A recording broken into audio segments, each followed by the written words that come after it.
The Merdeka Palace, which translated to Indonesian as Istana Merdeka, is one of 6 presidential palaces in Indonesia. It is located on the north side of the Merdeka Square in central Jakarta, Indonesia, and is used as the official residence of the President of the Republic of Indonesia. The palace was a residence of the Governor-General of the Dutch East Indies during the colonial era.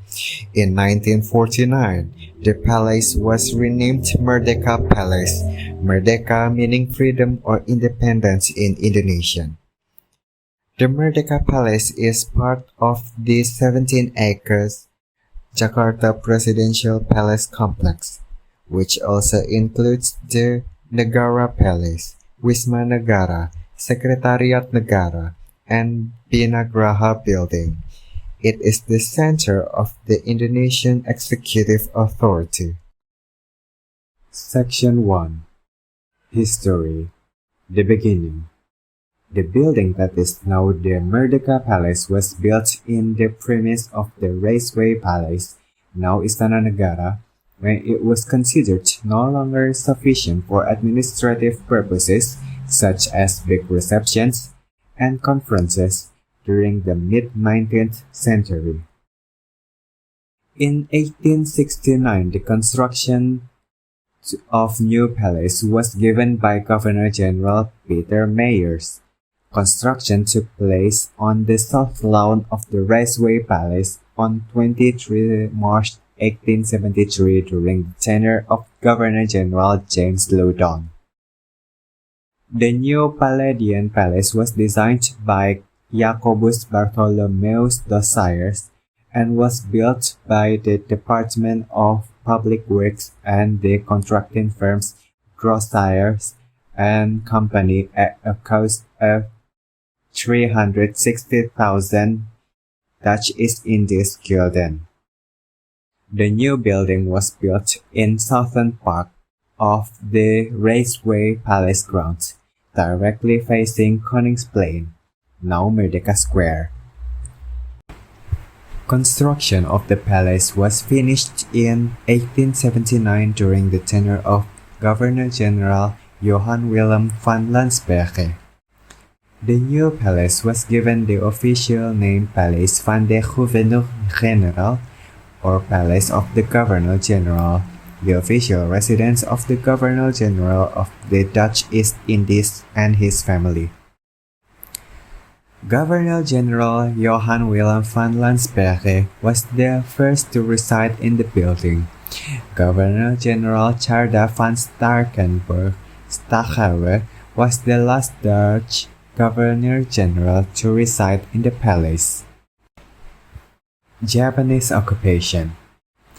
During the Japanese occupation of Indonesia from 1942 to 1945, the Saiko Shikikan, or army commander of the Japanese garrison, resided in the Raceway Palace compound.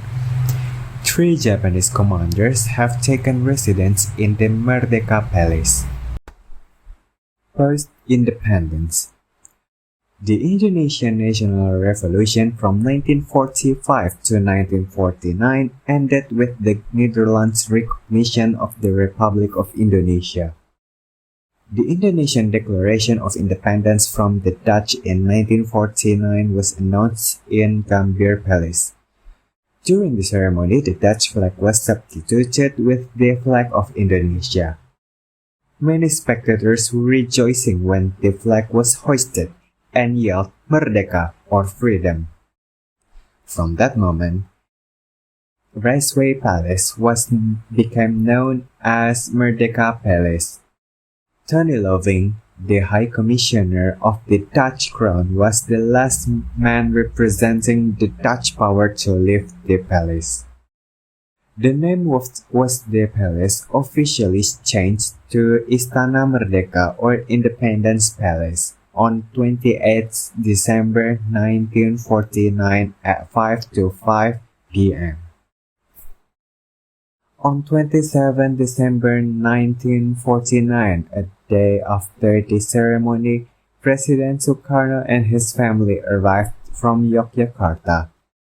From the first time, the President of the Republic of Indonesia settled in Merdeka Palace. The first annual Independence Day ceremony was held at the Merdeka Palace in 1950. Section 2. Evolution of the Merdeka Palace. The building has remained unchanged since the building was finished in 1879. After the Indonesian independence, the Merdeka Palace compound was expanded to include not only Istana Negara, but also to construct Wisma Negara, Sekretariat Negara, and Bina Graha building.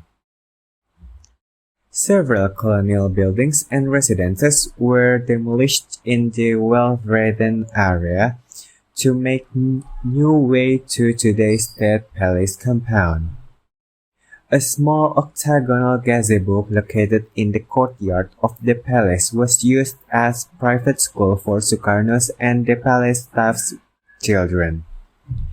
This gazebo was previously used by Dutch colonial officials as musikkopel or music gazebo, where music performances were played during formal balls. When Suharto became President of Indonesia, he made changes to the previously residential function of the palace. Sukarno's bedroom was converted into Ruang Bendera Pusaka or Regalia room, and the room of Sukarno's wife Fatmawati became the president's bedroom. An old wooden building in the palace complex known as Sanggar was demolished to make way for the new Puri Bhakti Renatama building, and was used as a museum to store valuable artifacts, artworks, and gifts from foreign emissaries. Later, he also built the Bina Graha building on the palace grounds, which he used as his office. When Megawati took office, she had the Puri Bhakti Renatama building converted into the president's office, while its contents moved to Bina Graha building. She also restored the furniture and decorations of the palace back to the way it was under Sukarno. Suharto's Japara wood carving furniture was removed, with the exception of the Ruang Japara or Japara room, and replaced with the old colonial refurbishment. Section 3. The Merdeka Palace now. The Merdeka Palace serves as an official venue for state events such as the Independence Day ceremony, welcoming dignitaries, cabinet meetings, state banquets, and reception of letters of credence from foreign ambassadors. Additionally, it still contains the president's private quarters and offices. The administrative role that the palace once had has been shifted to the State Palace and State Secretariat, while the Merdeka Palace remains a symbol of authority. Layout of the palace. A 17 meters tall flagpole and a fountain are located on the front lawn of the Merdeka Palace. An annual flag raising ceremony takes place during the Indonesian Independence Day of 17 August. During Independence ceremony, the veranda is often used as a ceremonial stage for the president and dignitaries. Notable rooms in the place include: first, Ruang Kredensial provides entrance to the palace and is the place where most diplomatic activities are conducted, such as receiving state guests and ambassadors. The Credential Hall is decorated with furniture that dates back to the colonial days, as well as paintings and ceramic works. Second, Ruang Jepara was a former study room of Sukarno and named after the central Japanese town of Jepara, source of the room's carved wooden furniture and ornaments. Third, Ruang Raden Saleh is located in front of Ruang Jepara. The room was previously used as the First Lady's office and living room. Megawati used the room to store 5 paintings by Indonesian painter Raden Saleh. Fourth, Ruang Resepsi is the largest room of the palace. It is usually used for state banquets, state gala dinners, national meetings, and in cultural performances. There are 2 paintings of Basuki Abdullah.